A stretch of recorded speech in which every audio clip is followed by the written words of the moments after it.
ನಮಸ್ಕಾರ ಎಲ್ಲರಿಗೂ. Airtel ಮಿತ್ರದಿಂದ cash withdrawal ಅಂದರೆ ಈ ಕ್ಯಾಶ್ ವಿಡ್ರಾಲ್ ಮಾಡಿರೋದು ನಮ್ಮ ಅಕೌಂಟಿಗೆ ಯಾವ ರೀತಿ ಟ್ರಾನ್ಸ್ಫರ್ ಮಾಡಬೇಕಂತಂದರೆ ಅಕೌಂಟ್ ನಮ್ಮ ಲಾಗಿನ್ ಆದ ತಕ್ಷಣ APSಗೆ ಕ್ಲಿಕ್ ಮಾಡಿ. APS ಕ್ಲಿಕ್ ಮಾಡಿದ್ಮೇಲೆ ಇಲ್ಲಿ ನಾವು ಕ್ಯಾಶ್ ವಿಡ್ರಾಲು, ಮನಿ ಟ್ರಾನ್ಸ್ಫರು ಅವೆಲ್ಲ ಆಪ್ಷನ್ಸ್ ಶೋ ಆಗುತ್ತೆ. ಸರಿನಾ? ಈಗ ಸಪೋಸ್ ನನಗೆ ವಾರ್ನಿಂಗ್ ತೋರಿಸ್ತಾ ಇದೆ, ಅದು ಸೇಮ್ ಪಾಸ್ವರ್ಡ್ ಹಾಕಿದೆಯಾ ಇಲ್ಲ ಅಂತ.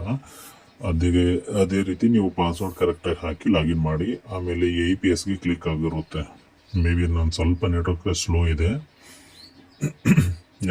ಇದೆ, ಅದಕ್ಕೆ APS ಲಾಗಿನ್ ಆದ ತಕ್ಷಣ ಇಲ್ಲಿ APS ಕ್ಲಿಕ್ ಮಾಡಿ.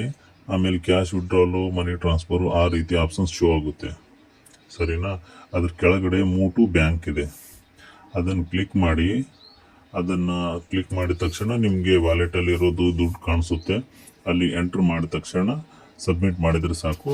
ನಿಮ್ಗೆ ನೆಫ್ಟ್ ಬೇಕು